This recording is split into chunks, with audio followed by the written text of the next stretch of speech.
Assalamualaikum warahmatullahi wabarakatuh. Di sini saya Lorenza Fitriani akan mempresentasikan proposal matematika saya yang berjudul Analisis Kemampuan Berpikir Kreatif Siswa dalam Menyelesaikan Masalah Matematika, ditinjau dari gaya kognitif file independen dan file independen. Adapun dosen pembimbing saya, yang pertama ada Bapak Dr. Laswadi MPD, yang kedua ada Ibu Maila Sari MPD. Pada bab pertama pendahuluan terdiri dari latar belakang, identifikasi masalah, rumusan masalah, dan tujuan penelitian. Pertama adalah latar belakang masalah. Kemampuan berpikir kreatif didapat dari menemukan ide yang baru dengan menggunakan pengetahuan dimilikinya. Kemampuan berpikir kreatif digunakan pada saat seseorang menyelesaikan masalah dengan bentuk yang tidak biasa, rumit, dan soal yang berbeda, sehingga pengetahuan yang dimiliki dapat digunakan dalam menyelesaikan masalah tersebut. Kemampuan berpikir kreatif diharapkan dapat membantu siswa dalam menyelesaikan masalah yang dihadapinya. Tidak hanya menyelesaikan masalah dengan satu solusi saja, akan tetapi juga mempunyai alternatif dalam menyelesaikan masalah yang dihadapinya. Rendahnya tingkat kemampuan berpikir kreatif dipengaruhi oleh beberapa faktor. Salah satu faktornya adalah gaya kognitif siswa. Gaya kognitif merupakan cara seseorang dalam menerima, menyimpan, serta memanfaatkan informasi yang telah diolah guna untuk menghadapi tugas atau dalam menyelesaikan masalah yang berhubungan dengan lingkungan belajar. Selain itu, gaya kognitif tidak dapat dikatakan sebagai kemampuan, melainkan gaya yang dimaksud di sini adalah merujuk pada penyelesaian terbaik. Menurut Deswita, gaya kognitif memiliki 3 tipe. Yang pertama ada gaya kognitif berdasarkan cara berpikir, meliputi gaya kognitif intuitif, induktif, dan logik deduktif.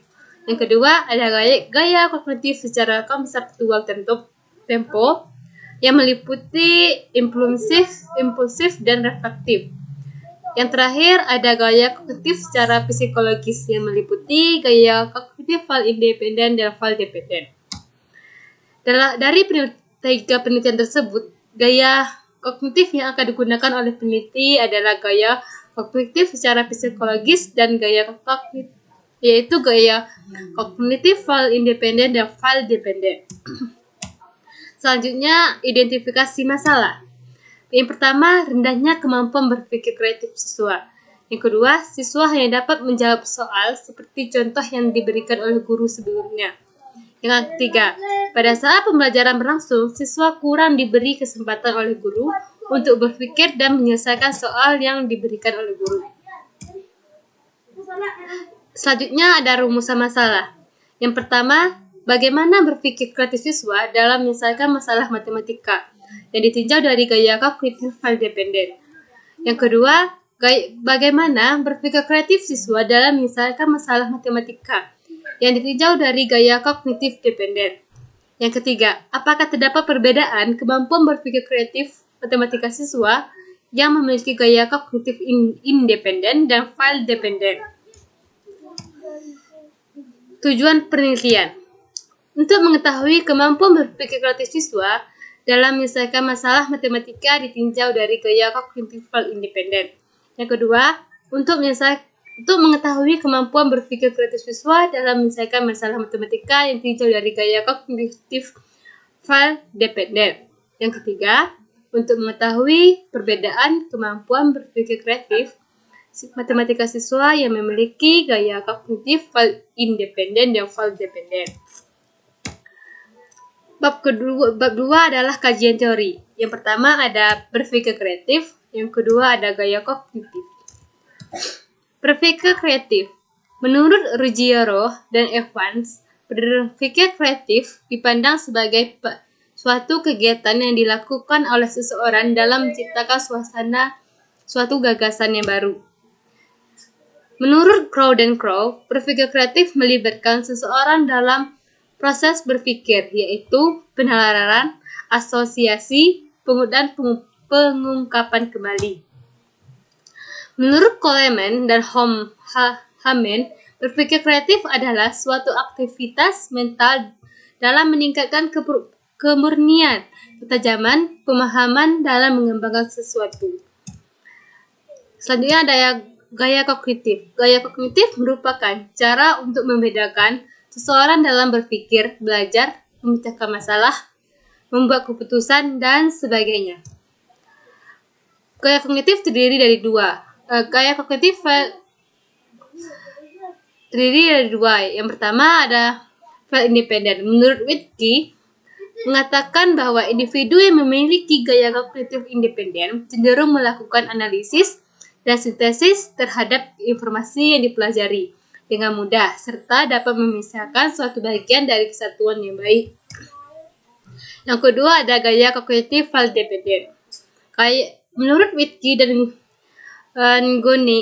Goodenough mengatakan bahwa gaya kognitif file dependent adalah individu yang kurang atau tidak bisa memisahkan sesuatu bagian dari suatu kesatuan dan cenderung segera menerima bagian atau konteks yang dominan. Ketiga ada metode penelitian. Yang pertama jenis dan pendekatan penelitian. Kedua populasi dan sampel. Yang ketiga variabel dan data. Yang keempat ada instrumen penelitian. Yang kelima ada teknik analisis data. Pertama, jenis dan pendekatan penelitian. Penelitian kuantitatif deskriptif adalah penelitian yang mendeskripsikan secara sistematis, faktual, dan akurat mengenai fakta yang berisi data dan populasi yang bertujuan untuk mendeskripsikan fenomena secara rinci. Penelitian kualitatif deskriptif ini memfokuskan pada pemecahan masalah pada masa ini dengan menggambarkan suatu situasi dan kondisi secara akurat tanpa adanya rekayasa. Populasi dan sampel.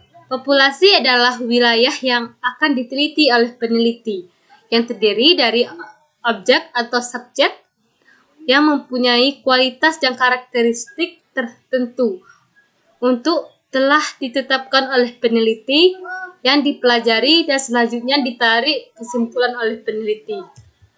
Selanjutnya ada sampel. Sampel ini adalah bagian dari jumlah dan karakteristik yang dimiliki oleh populasi tersebut. Adapun teknik pengambilan sampel pada penelitian ini adalah menggunakan teknik purposive sampling. Selanjutnya ada variabel dan data. Variabel ini adalah objek peneliti yang mempunyai titik perhatian suatu penelitian.